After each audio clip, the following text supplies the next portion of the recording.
Hello everyone, ఈరోజు మనం beautiful hip బెల్ట్ని ఇంట్లోనే ఎలా ప్రిపేర్ చేసుకోవాలో చూసేద్దాం.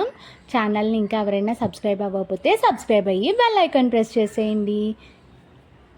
హిప్ బెల్ట్ నేను ఈ లగ్గిన్ క్లాత్ యూజ్ చేసి చేస్తున్నాను. మీరు ఈ ప్లేస్లో మీకు నచ్చిన ఫ్యాబ్రిక్ని యూజ్ చేయొచ్చు. నేను ఇక్కడ ఓల్డ్ లగ్గిన్ని ఇలాగా కట్ చేసుకొని లెగ్ పార్ట్ ఇలా ఫోల్డ్ చేసుకుంటున్నాను. ఫోల్డ్ చేసుకొని ఎక్స్ట్రా ఉన్న ఎడ్జెస్ని ట్రిమ్ చేసేస్తున్నాను. నేను ఈ ఫ్యాబ్రిక్ లెంత్ వచ్చేసి 25 ఇంచెస్ తీసుకున్నాను. ఇలా ఫోల్డ్ చేసుకున్న తర్వాత ఇలా స్టిచ్ చేసుకోవాలి. స్టిచ్ చేసుకుని రివర్స్ తిప్పుకుంటే స్టిచ్ లోపలికి వెళ్ళిపోతుంది. ఇప్పుడు దీని మీద నేను ప్లెయిన్ గోల్డ్ లేస్ని పైన కిందన స్టిక్ చేసుకుంటూ వెళ్తున్నాను. నెక్స్ట్ గోల్డ్ ప్లేట్స్ని తీసుకుంటున్నాను. దాన్ని వీడియోలో చూపిస్తున్నట్టుగా స్టిచ్ చేసుకుంటూ వెళ్ళాలి. ఈ గోల్డ్ ప్లేట్స్ మనకి డిఫరెంట్ సైజెస్లో అవైలబుల్గా ఉంటాయి.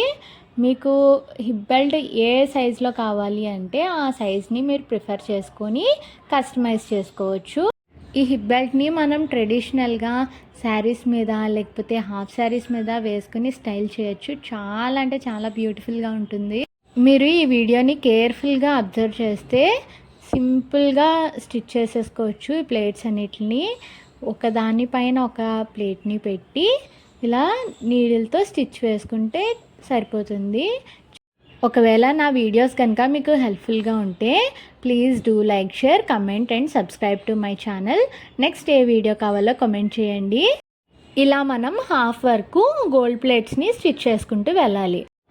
సెంటర్లో అటాచ్ చేసుకోవడానికి మీ దగ్గర ఏమైనా లాకెట్ ఉంటే ఇలా అటాచ్ చేసుకోవచ్చు.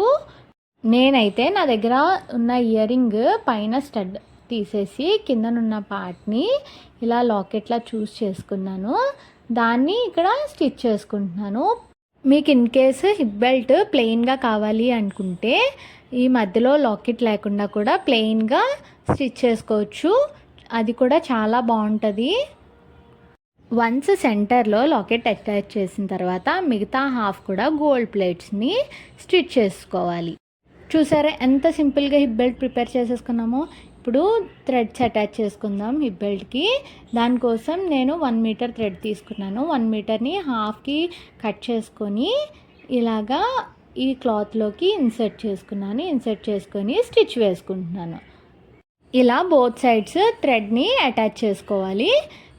ఒకవేళ ఈ ఐడియా కనుక నచ్చినట్టయితే please do like, share, comment and subscribe to my channel. Once thread attach చేసుకున్న తర్వాత దానిపైన స్టిచ్ కనబడకుండా ఉండడానికి ఇలా లేస్తో కవర్ చేసుకుంటున్నాను. చూడండి ఎంత బ్యూటిఫుల్గా టర్న్ అవుట్ అయిందో. ఐడియా నచ్చితే లైక్ చేసేయండి. See all in the next video. Bye bye.